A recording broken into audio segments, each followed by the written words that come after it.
সারা দেশে হঠাৎ করে ছিনতাই ও সন্ত্রাসী কার্যক্রম বেড়ে যাওয়ায় জনগণের জানমালের নিরাপত্তায় কঠোর পদক্ষেপ গ্রহণ করতে সরকারকে অনুরোধ জানিয়েছে খেলাফত মজলিস। বৃহস্পতিবার খেলাফত মজলিস থেকে গণমাধ্যম পাঠানোর এক বিজ্ঞপ্তিতে এ তথ্য জানানো হয়।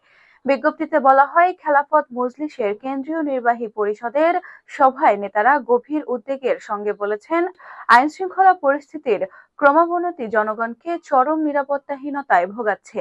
গত সপ্তাহ জুড়ে ছিনতাই ও সন্ত্রাসী কার্যক্রম হঠাৎ করে বেড়ে যাওয়া কোনো স্বাভাবিক ঘটনা নয়। আইনশৃঙ্খলা রক্ষাকারী বাহিনী ও সংশ্লিষ্ট প্রশাসন এ ক্ষেত্রে বারবার ব্যর্থতার পরিচয় দিচ্ছে। খুনি হাসিনার বিচার ও ফ্যাসিবাদ বিরোধী জাতীয় ঐক্য ত্বরান্বিত করতে না পারলে সবাইকে খেসারত দিতে হবে। আমরা অন্তর্বর্তী সরকারের কাছে অবিলম্বে জনগণের জানমালের নিরাপত্তা নিশ্চিতের জন্য কঠোর পদক্ষেপ গ্রহণের দাবি জানাচ্ছি।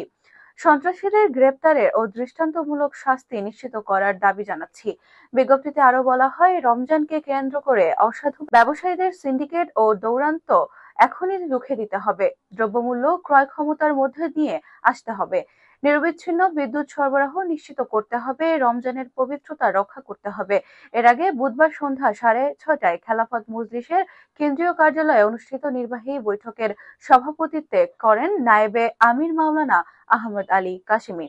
সিনিয়র যুগ্ম মহাসচিব জাহাঙ্গীর হোসাইনের পরিচালনায় বৈঠকে অন্যদের মধ্যে উপস্থিত ছিলেন নায়েবে আমির অধ্যাপক আব্দুল্লাহ ফরিদ, যুগ্ম মহাসচিব ডক্টর মোস্তাফিজুর রহমান ফয়সাল, অধ্যাপক আব্দুল জলিল, সাংগঠনিক সম্পাদক মিজানুর রহমান, অধ্যাপক কাজী মিনহাজুল আলম, বায়তুল মাল সম্পাদক আবু সালেহিন, প্রশিক্ষণ সম্পাদক জহিরুল ইসলাম, প্রচার ও তথ্য সম্পাদক প্রকৌশলী আব্দুল হাফিজ খসরু, আইন বিষয়ক সম্পাদক শাইখুল ইসলাম, যুব বিষয়ক সম্পাদক তাওহিদুল ইসলাম তুহিন, শাহাব উদ্দিন আহমেদ খন্দকার, মুফতি আব্দুল হক আমিনী, মাওলানা আজিজুল হক নূর হোসেন, আবুল হোসেন ফারুক আহমেদ ভুইয়া, আমির আলী হাওলাদার, মাওলানা রফিকুল ইসলাম প্রমুখ।